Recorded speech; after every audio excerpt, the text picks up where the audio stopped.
Hello, my name is Dr. Sarah Tshitenge. I'm an emergency medicine fellow at Baptist Fort Smith. First and foremost, it is very important to know where to go when you are hurt or have an emergency. The most important thing to know is that your primary care physician is usually going to be your first point of contact when you're having a medical condition. Usually a non-emergent medical condition such as a cough, a cold.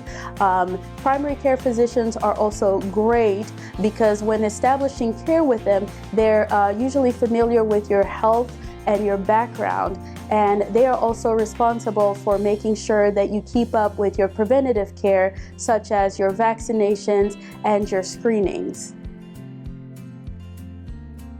If you have a primary care physician and you have another non-emergent condition and you cannot schedule an appointment with your primary care, the next best place to go is an urgent care.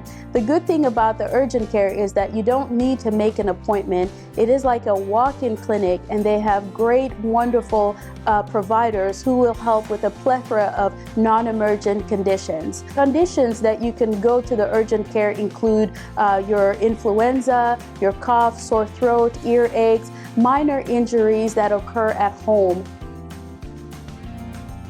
The most important thing to know about the ER is that when you have a life-threatening emergency, that is when you have to go to the ER. But we do urge and encourage people to call 911 when they feel like there is an urgent or emergent situation.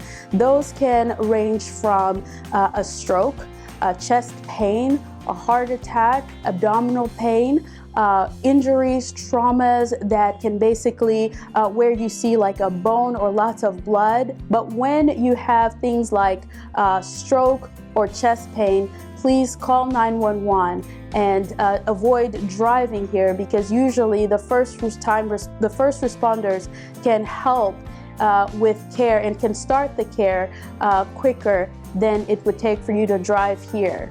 We have coverage 24 hours a day. We have a great team of staff. We have wonderful nurses and doctors who are here 24 hours to provide the best care. I always encourage patients and people in general to make sure to listen to your body. Usually, if you have that instinct that something is off, you need to seek medical advice. As I said before, your first point of contact would be your primary care physician. Usually your primary care has an on-call nurse, so I would definitely advise to call the on-call nurse, who would usually give you advice. And if they deem necessary, they will refer you to go to the ER. But I don't recommend sleeping over it. If your body tells you something is off, it's important to listen and follow through.